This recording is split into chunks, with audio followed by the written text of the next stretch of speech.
ओंकारं संयुक्तं नित्यं ध्यायन्ति योगिनः काममोक्षदं चैव ओंकाराय नमो नमः।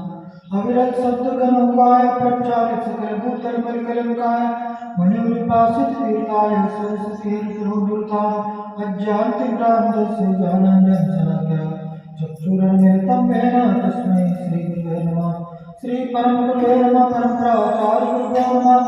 सकलकलवृद्धं श्रीशां परिवर्धकं धर्म संबंधं परिबोधकारं शास्त्रं श्रीकार्तिकेयं प्रेक्षाणां देवम् अस्य मूलग्रन्थकारः सर्वदेवा द्वितीयग्रन्थकारः श्रीगणधरदेवा परिगणधरदेवा तेषां च श्रीकार्तिकेय स्वामिति श्रोताय सावधानतया शृण्वन्तु।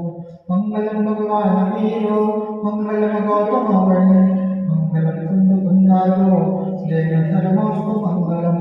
सर्वमङ्गलमाङ्गल्यं सर्वकल्याणकारकं प्रधानं सर्वधर्माणां जैनं जयतु शासनं जैनं जयतु शासनं जैनं जयतु शासनं।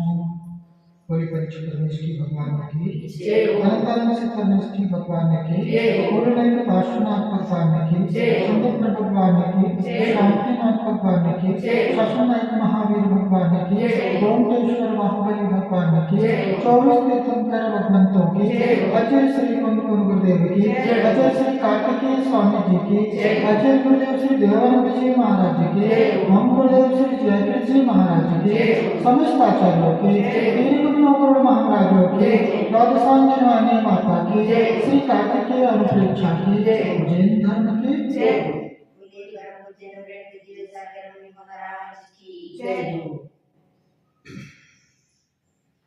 तेहुम तेहम देवम वंदिता तेवणित परिपूज्यम वक्षमाण देवा भवे जनानंद जननी।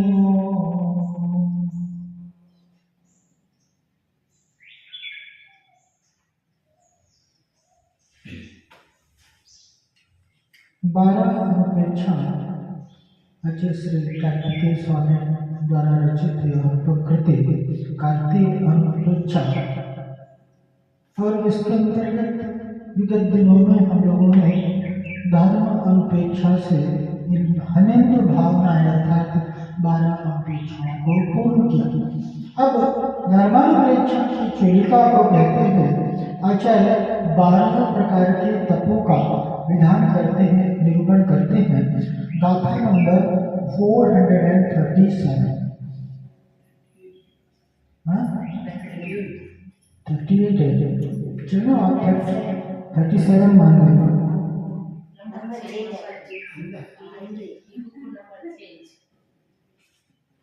437 सही है। 12 धेयो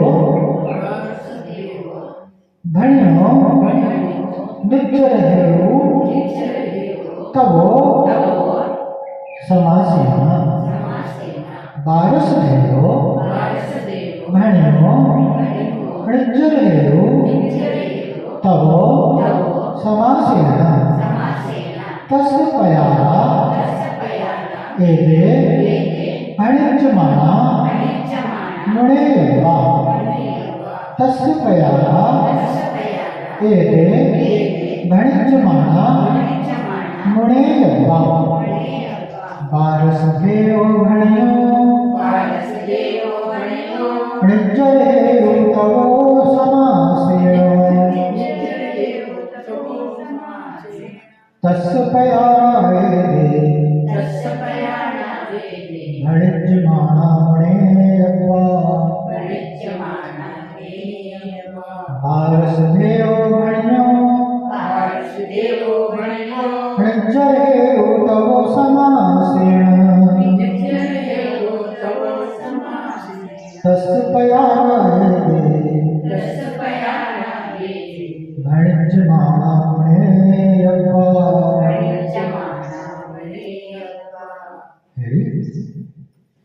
ಕರ್ಮದ ನಿರ್ಜರೆಯ ಕಾರಣವಾದ ತಪಸ್ಸನ್ನು ಸಂಕ್ಷೇಪದಿಂದ 12 ಪ್ರಕಾರದಿಂದ ಹೇಳಲಾಗಿದೆ. ಇದರ ಭೇದವನ್ನು ಮುಂದೆ ಹೇಳಲಾಗುತ್ತದೆ. ಇವುಗಳನ್ನು ತಿಳಿಯಬೇಕು. ಖ್ಯಾತಿ, ಲಾಭ, ಪೂಜ್ಯ ಇತ್ಯಾದಿಗಳ ಭಾವನೆಯನ್ನು ತ್ಯಜಿಸಿ ಮುನೀಶ್ವರರ ಮುಖಾಂತರ ಕರ್ಮಕ್ಷಯದ ಸಲುವಾಗಿ ಏನನ್ನು ಮಾಡಲಾಗುತ್ತದೆಯೋ ಅದನ್ನು ತಪವೆಂದು ಕರೆಯುತ್ತಾರೆ. ಅಥವಾ ರತ್ನತ್ರಯದ ಪ್ರಾಪ್ತಿಯ ಸಲುವಾಗಿ ಇಚ್ಛೆಯನ್ನು ತಡೆಯುವುದರ ಹೆಸರು ತಪವಿದೆ. ಅಥವಾ ಪರದ್ರವ್ಯದ ಅಭಿಲಾಷೆಯನ್ನು ದೂರ ಮಾಡುವುದರ ಹೆಸರು ತಪವಿದೆ. ಅಥವಾ ಶರೀರ ಮತ್ತು ಇಂದ್ರಿಯಗಳ ದಮನ ಮಾಡಲು ಸಾಧುಗಳ ಮುಖಾಂತರ ಸಂತಪ್ತ ಆಗಲ್ಪಡುವುದು ತಪವಿದೆ. ಅಥವಾ ಯಾವುದರ ಮುಖಾಂತರ ಕರ್ಮರೂಪಿ ಇಂಧನವನ್ನು ಸುಟ್ಟು ಭಸ್ಮ ಮಾಡಲಾಗುತ್ತದೆಯೋ ಅದು ತಪವಿದೆ. ಹೇಳಿಯೂ ಇದ್ದಾರೆ, ಸಮಸ್ತ ಪರದ್ರವ್ಯಗಳ ಇಚ್ಛೆಯನ್ನು ತಡೆಯುವುದೇ ನಿಕ್ಷೇಪದಿಂದ ಉತ್ಕೃಷ್ಟ ತಪವಿದೆ. ಸಂಕ್ಷೇಪದಲ್ಲಿ ಈ ತಪದಲ್ಲಿ 12 ಭೇದಗಳಿವೆ. ಅನಸನ, ಅವಮೌದರ್ಯ, ವೃತ್ತಿಪರಿಸಂಖ್ಯಾನ, ರಸಪರಿತ್ಯಾಗ, ವಿವಿಕ್ತ ಶಯ್ಯಾಸನ ಮತ್ತು ಕಾಯಕ್ಲೇಶ. ಇವು 6 ಪ್ರಕಾರದ ಬಾಹ್ಯ ತಪಗಳಿವೆ. ಮತ್ತು ಪ್ರಾಯಶ್ಚಿತ್ತ, ವಿನಯ, ವೈಯಾವಿಕ್ಯ, ಸ್ವಾಧ್ಯಾಯ, ಉತ್ಸರ್ಗ ಮತ್ತು ಧ್ಯಾನ ಇವುಗಳು 6 ಪ್ರಕಾರದ ಅಭ್ಯಂತರ ತಪಗಳಿವೆ. ಇವುಗಳ ಸ್ವರೂಪವನ್ನು ಮುಂದೆ ತಿಳಿಸಲಾಗುತ್ತದೆ. उत्तम 12 देव समासेन कर्म विचार का कारण तप 12 प्रकार का संक्षेप से जिनागम में कहा है। दस प्यारा यदि वाणिज्य मानव उसके वेद को हम कहेंगे सो जाना चाहिए। 12 प्रकार के तपों का वर्णन करते हैं क्योंकि कर्मों की निर्जरा का कारण तप, कर्मों को नष्ट करने का, कर्मों की निर्जरा करने का, कर्मों को जीवन से दूर करने का कारण क्या है? तप। और संक्षेप से वह 12 प्रकार का कहा गया है, उन्हें जानना चाहिए। कहते हैं ख्याति, पूजा, लाभ वगैरह की भावना को त्याग करके मुनीश्वरों द्वारा कर्म के क्षय के लिए जो तपा जाता है उसे तप कहते हैं। मैं बहुत बड़ा तपस्वी कहलाऊंगा, मेरे लिए इतना इतना त्याग है, मैं ऐसा ऐसा भीषण तप को तपता हूँ और इसके माध्यम से लोक में मेरी पूजा होगी, मेरी ख्याति होगी, मेरी पहचान होगी, मेरी नाम बढ़ाई होगी। आचार्य कहते हैं ऐसी इच्छा से रहित होकर के किसी भी प्रकार के फल की, इहलौकिक और परलौकिक फल की इच्छा से रहित होकर के और एक मात्र उद्देश्य जिसका है कि कर्म कर्म को नष्ट करने के लिए, कर्म को क्षय करने के लिए जो ख्याति, पूजा आदि, लाभ आदि चार से रहित होकर के जो तपा जाता है मनुष्यों के द्वारा वह तप कहलाता है। अथवा शरीर और इंद्रियों के दमन करने के लिए स्वादु द्वारा जो तपा जाता है उसे तप कहते हैं। या शरीर को जीतने के लिए ठंडी, गर्मी, बरसात और विषयों आकांक्षाओं को जीतने के लिए जो तपा जाता है उसे तप कहते हैं। जिसके द्वारा कर्म रूपी ईंधन को जलाकर भस्म किया जाता है वह तप है। कहा भी है समस्त कर्तव्यों की इच्छा को रोकना निश्चय से उत्कृष्ट तप कहा है। इच्छा निरोध तप, इच्छाओं का निरोध करना, इच्छाओं को जीतना बहुत मुश्किल है। इच्छा, वांछाएं, कामना रहती है ना, किसी रहती है, लेकिन सुखी वही है जिन्होंने अपनी इच्छाओं पर नियंत्रण को पा लिया, जिसने अपनी इच्छाओं को जीत लिया। इसी उद्देश्य से मुनीश्वर तपस्वी जन अपनी इच्छाओं का निरोध करते हैं कि भाई बाहर से कहना कि नहीं चाहिए वो इच्छा का निरोध नहीं है। वस्तु उपलब्ध हो और फिर भी क्या कह रहे हैं कि मुझे इच्छा निरोध तप, इच्छाओं को जीतने का नाम तप है। कहा भी है समस्त कर्तव्यों से इच्छाओं को रोकना निश्चय से उत्कृष्ट। संक्षेप में उस तप के 12 भेद आचार्य ने, जिनेंद्र देव ने किए। अनशन, अमोदर वृत्ति परिसंख्या रस परित्याग विविध शय्या आसन काय क्लेश, ये 6 प्रकार के बाह्य तत्व हैं और अंतरंग तत्व में प्रायश्चित विनय वैयाव्रत व्युत्सर्ग ध्यान आदि ये 6 प्रकार के अंतरंग तत्व गए हैं, जिसका कथन गाथा के माध्यम से आगे करेंगे। गाथा नंबर 438, जिसमें पहले अंशक तत्व को 4 गाथाओं के माध्यम से कहते हैं। नाल्क गाथा ಬೇರೆ ಬೇರೆ ಇದೆ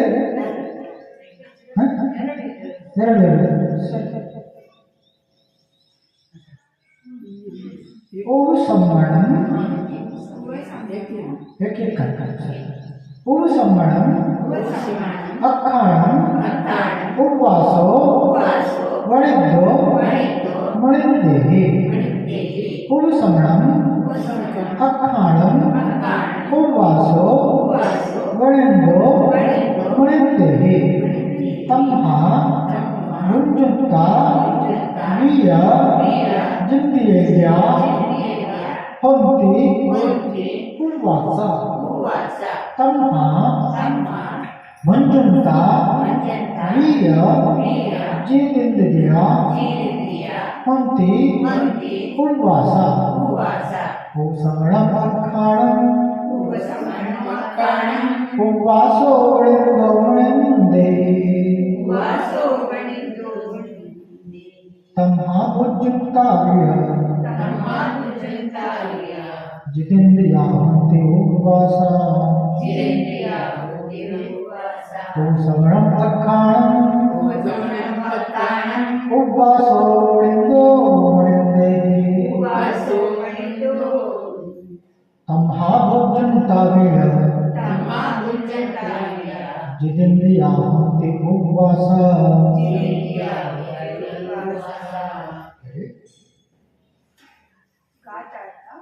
ತೀರ್ಥಂಕರ ಗಣಧರ ದೇವಾದಿ ಮುನೀಂದ್ರರು ಇಂದ್ರಿಯ ವಿಷಯಗಳ ವಶವಾಗದಿರುವುದನ್ನು ಅಥವಾ ಇಂದ್ರಿಯಗಳ ಉಪಶಮನವನ್ನು ಉಪವಾಸವೆಂದಿದ್ದಾರೆ.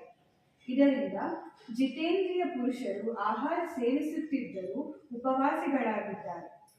ಭಾವಾರ್ಥ: ಶುದ್ಧ ಬುದ್ಧ ಸ್ವರೂಪ ಆತ್ಮನ ಹತ್ತಿರ ವಾಸಿಸುವುದರ ಹೆಸರು ಉಪವಾಸವಿದೆ ಮತ್ತು ಆತ್ಮನ ಸಮೀಪದಲ್ಲಿ ವಾಸಿಸಲು 5 ಇಂದ್ರಿಯಗಳನ್ನು ದಮನ ಮಾಡುವುದು ಅವಶ್ಯಕವಿದೆ ಹಾಗೂ ಇಂದ್ರಿಯಗಳ ದಮನಕ್ಕಾಗಿ 4 ಪ್ರಕಾರದ ಆಹಾರವನ್ನು ತ್ಯಜಿಸುವುದು ಅವಶ್ಯಕವಿದೆ.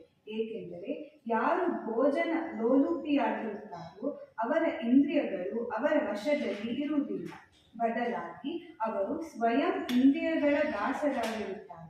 ಮತ್ತು ಯಾರು ಇಂದ್ರಿಯಗಳ ದಾಸರಾಗಿರುತ್ತಾರೋ ಅವರು ತಮ್ಮ ಶುದ್ಧ ಬುದ್ಧ ಆತ್ಮನಿಂದ ಮೈಲುಗಟ್ಟದೆ ದೂರವಿರುತ್ತಾರೆ. ಆದ್ದರಿಂದ ಸ್ಪರ್ಶ, ರಸ, ಗಂಧ, ರೂಪ ಮತ್ತು ಶಬ್ದ ಈ 5 ವಿಷಯಗಳ ಕಡೆ ತಮ್ಮ ತಮ್ಮ ಉತ್ಸುಕತೆಯನ್ನು ಬಿಟ್ಟು 5 ಇಂದ್ರಿಯಗಳನ್ನು ಶಾಂತವಾಗಿಟ್ಟಿರುವುದೇ ವಾಸ್ತವದಲ್ಲಿ ನಿಜವಾದ ಉಪವಾಸವಿದೆ. ಮತ್ತು ಇಂದ್ರಿಯಗಳನ್ನು ಶಾಂತಗೊಳಿಸಲು 4 ಪ್ರಕಾರದ ಆಹಾರಗಳನ್ನು ತ್ಯಜಿಸುವುದು ವ್ಯವಹಾರದಿಂದ ಉಪವಾಸವಿದೆ.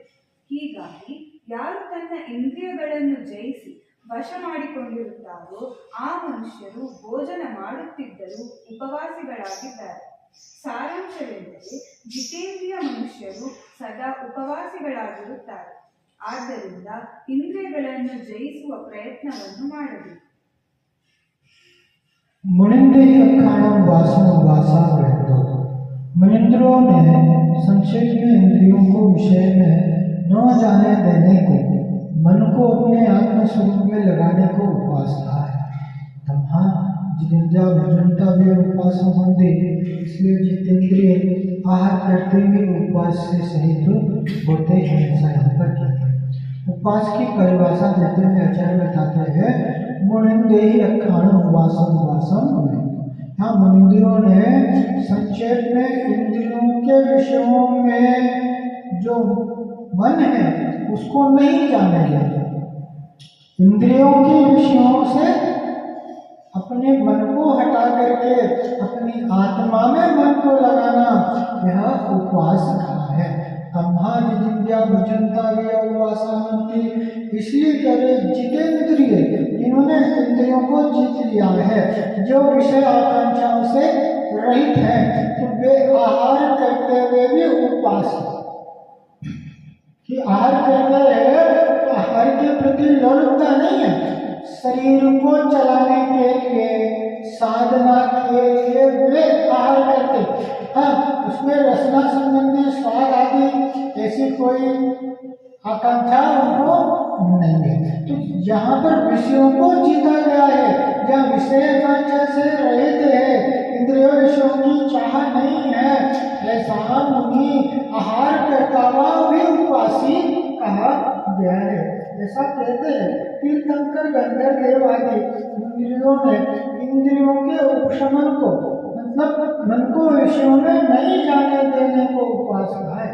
इसलिए जितेंद्रिय पुरुष आहार करते हुए भी उपवास है। शुद्ध बुद्ध स्वरूप आत्मा के उप अर्थात समीप में बसने का नाम उपवास है। उपवास, उप अर्थात समीप, किसके समीप? स्वयं के समीप, अपनी आत्मा के निकट रहना, हमें अपनी आत्मा के समीप रहने का नाम उपवास, अर्थात अपनी आत्मा में वास करना, यह उपवास है। और तेरे इंद्रियों के दमन के लिए चारों प्रकार के आहार का त्याग करना आवश्यक है। क्या? इंद्रियों को दमन करने के लिए चारों प्रकार का ख्याल, स्वाद, लेह और पेय, चार प्रकार के आहार के पूर्व में जाना था। अन्न आदि जैसे है, अन्न, गेहूं, चना आदि है, जिनको ग्रहण करना यह खाद्य में आता है। और स्वाद में लड्डू, पेड़ा, बर्फी आदि यह स्वाद में आता है। और लेह में रबड़ी, चटनी आदि जो लेह, और पेय में रस पदार्थ आदि, हाँ, गन्ने का रस आदि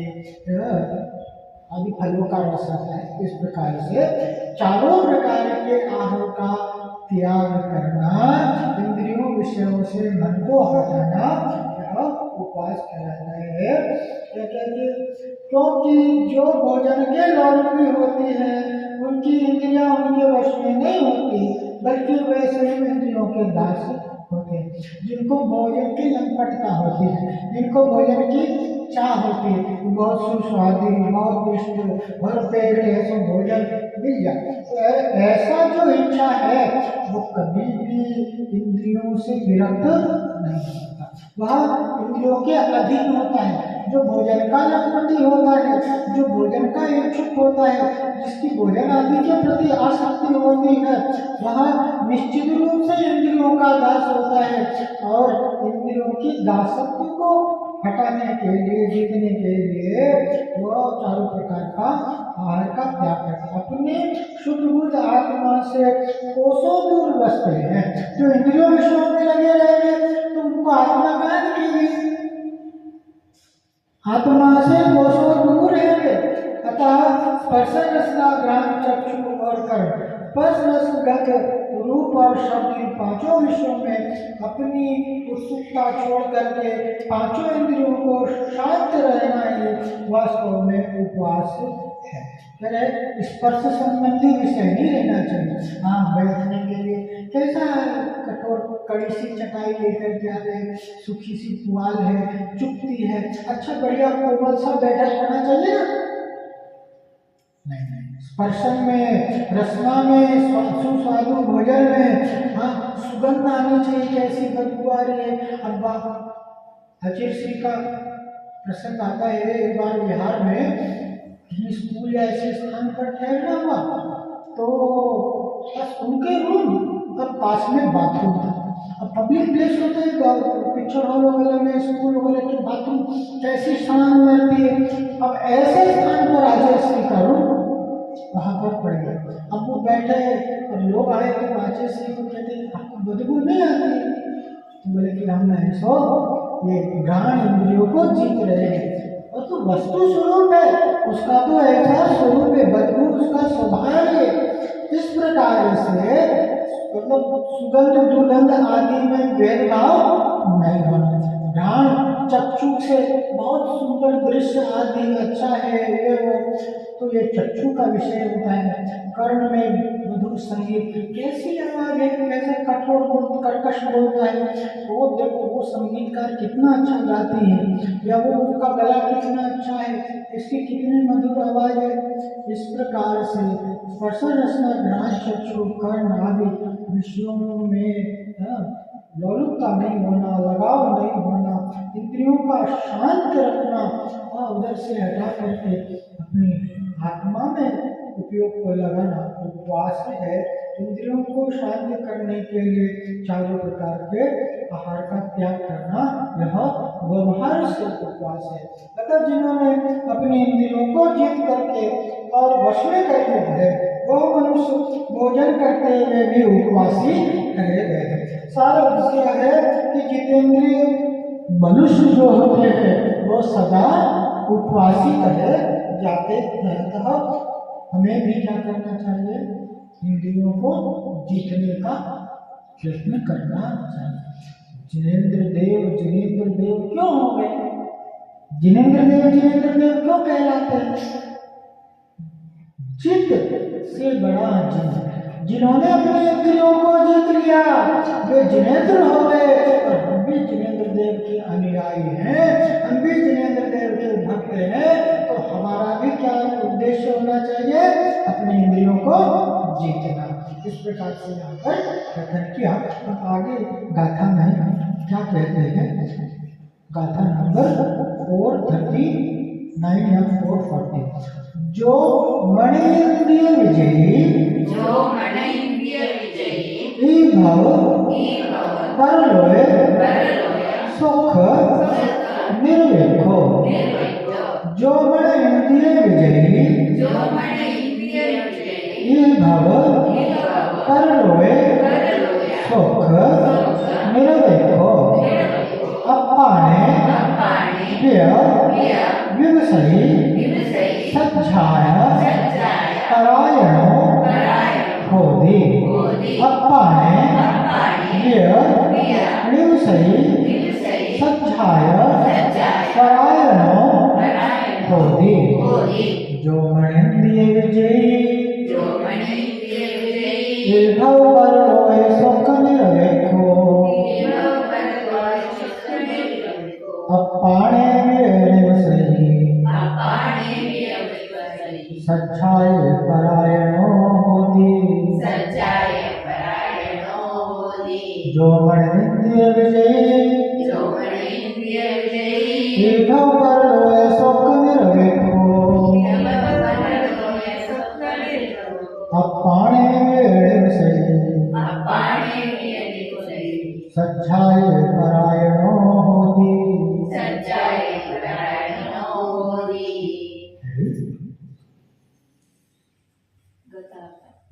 ಯಾರು ಮನಸ್ಸು ಮತ್ತು ಇಂದ್ರಿಯಗಳನ್ನು ಜಯಿಸುತ್ತಾರೋ ಈ ಭವ ಮತ್ತು ಪರಭವದ ವಿಷಯ ಸುಖಗಳ ಅಪೇಕ್ಷೆ ಮಾಡುವುದಿಲ್ಲವೋ, ತಮ್ಮ ಆತ್ಮ ಸ್ವರೂಪದಲ್ಲಿಯೇ ವಾಸಿಸುತ್ತಾರೋ ಮತ್ತು ಸ್ವಾಧ್ಯಾಯದಲ್ಲಿ ತತ್ಪರರಾಗಿರುತ್ತಾರೋ ಅವರೇ ನಿಜವಾದ ಉಪವಾಸಿಗಳಾಗಿರುತ್ತಾರೆ. ಭಾವಾರ್ಥ: ಯಾರು ಮನಸ್ಸು ಮತ್ತು ಇಂದ್ರಿಯಗಳನ್ನು ತನ್ನ ವಶದಲ್ಲಿಟ್ಟಿರುತ್ತಾನೋ, ಈ ಲೋಕ ಮತ್ತು ಪರಲೋಕಗಳ ಭೋಗಗಳನ್ನು ಇಚ್ಛಿಸುವುದಿಲ್ಲವೋ, ಅರ್ಥಾತ್ ಈ ಲೋಕದಲ್ಲಿ ಖ್ಯಾತಿ, ಲಾಭ ಮತ್ತು ಮನ ಪ್ರತಿಷ್ಠೆಯ ಭಾವನೆಗಳಿಂದ ಹಾಗೂ ಮುಂದಿನ ಜನ್ಮದಲ್ಲಿ ಸ್ವರ್ಗಲೋಕದ ದೇವಾಂಗನೆಯರನ್ನು ಭೋಗಿಸುವ ಅಭಿಲಾಷ ಸಹಿತ ಉಪವಾಸ ಮಾಡುವುದಿಲ್ಲವೋ, ಹಾಗೂ ಯಾರು ಶುದ್ಧ ಚಿದಾನಂದ ಸ್ವರೂಪ ಪರಮಾತ್ಮನಲ್ಲಿ ಅಥವಾ ತನ್ನ ಆತ್ಮನಲ್ಲಿ ರಮಿಸುತ್ತಾನೋ ಮತ್ತು ಒಳ್ಳೊಳ್ಳೆಯ ಶಾಸ್ತ್ರೋಧ್ಯಯನದಲ್ಲಿ ತತ್ಪರನಾಗಿರುತ್ತಾನೋ ಅವನೇ ನಿಜವಾದ ಉಪವಾಸ ಮಾಡುವವನಾಗಿರುತ್ತಾನೆ. जो मनेन्द्रिय विजयी, जो मन और इंद्रियों को जीतने वाला है, भव परलोय सुख निर्वेखो। इस भाव और परलोक भाव में विषय सुखों की अपेक्षा से रहित है। क्या अपानो विवसहि सज्जा परायणो होदि। और अपने आत्मा स्वरूप में ही रहता है तथा स्वाध्याय में तत्पर रहता है। ऐसा कह रहे जो मन और इंद्रियों को जीतता है और किस लिए जीतता है कि अतः इंद्रियों को जीतने का जो इस भाव और परभाव में विशेष सुख की अपेक्षा नहीं करता, तब करता है मन और विषयों को जीतता है, तो उसके फलस्वरूप इस भाव में भी मुझे सुख मिलेगा और परभाव में भी मुझे ऐसा सुख की प्राप्ति होगी, देवगति को प्राप्त होगा, उत्तम उत्तम लोगों को होगा। ऐसी इच्छा से रहित होकर के इंद्रिय विषयों को जो जीतता है, कह रहा है कि अपने आत्म स्वरूप में निवास करता है, तो विशेष सुख की अपेक्षा नहीं करता और अपने आत्म स्वरूप में निवास करता है, और कह रहे हैं कि स्वाध्याय में तत्पर रहता है। यहाँ पर क्या सच्चा उपवास करने वाला वही है जो मन और इंद्रियों को अपने वश में रखता है, इस लोक और परलोक के भोगों की इच्छा नहीं रखता। हाँ, सच्चा उपवास करने वाला वही है जो मन और इंद्रियों को अपने वश में रखता है और यही लोक और परलोक की इच्छा नहीं रखता। भाई इस लोक में तो परलोक में मुझे इस लोक में ख्याति लाभ मान प्रतिष्ठा ऐसी भावना नहीं होती, इस लोक में मुझे ख्याति होगी, मान बड़ाई होगी, प्रतिष्ठा होगी, फिर उपवास आदि करने से, व्रत आदि करने से लोगों की सहानुभूति कितने में थी, अरे साहब आपने 10 दिन का उपवास किया, हाँ तो बढ़िया प्रोसेसन निकलता है ना, अच्छा बढ़िया उस दिन उपवास करके तो बढ़िया उनको गाड़ी में ले जा करके पूरे शहर में घुमा दे। मन में ऐसी इच्छा हो कि मेरे लिए इतने लोगों की कुछ फर्क होगी, मुझे गाड़ी में पूरा बैंड बाजा से लेकर के जाया जाएगा, तो ऐसी ख्याति लाभ आदि की इच्छा से यही लोग में और लोग हैं तो इनाम आदि देते हैं, ये लोगों की इच्छा से रहित होकर के और परलोक में स्वर्ग सुखों की इच्छा से रहित होकर के, देवानंद की भोगों की अभिलाषा से रहित होकर के, हाँ स्वर्ग के भोगों से की इच्छा से रहित होकर के जो करता है, हाँ उपवास कहलाता है। तथा जो शुद्ध चिदानंद स्वरूप परमात्मा में अपने अथवा स्वात्मा में रमता है और अच्छे अच्छे शास्त्रों के अध्ययन में तत्पर रहता है, कि अपनी आत्मा में रमण करता है, अपनी आत्मा का ध्यान करता है और स्वाध्याय करता है। हाँ? स्वाध्याय परम तप, स्वाध्याय को भी परम और उत्कृष्ट तब कहा कि इस पंचम काल में स्वाध्याय से अच्छा कोई माध्यम नहीं। आप ध्यान करने बैठोगे तो आपका बहुत देर तक ध्यान नहीं है, क्योंकि शुद्धोपयोग भी है तो किंचित मात्र है। सातवें गुणस्थानी वाले मुनियों के लिए किंचित मात्र थोड़े समय के लिए शुद्धोपयोग होता है। इस पंचम काल में ध्यान दुर्लभ है, ध्यान नहीं है, धर्म ध्यान है, शुद्धोपयोग है।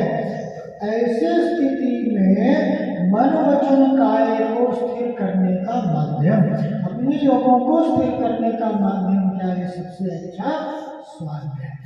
पुस्तक पढ़ने से, स्वाध्याय करने से, शास्त्र का पठन पाठन करने से मन भी आपका शास्त्र में लगता है, वचन भी शास्त्र में लगता है और उपयोग काया भी आपका शास्त्र में लगता है।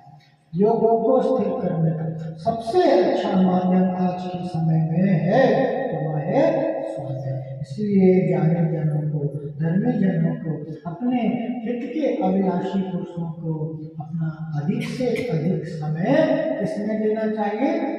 स्वाध्याय में देना चाहिए, कि ज्ञान समान न जगत में सुख को कारण। सम्यक ज्ञान के अलावा जीवन में सुख का और कोई कारण नहीं है, और उस सम्यक ज्ञान का सशक्त माध्यम क्या है? स्वाध्याय है।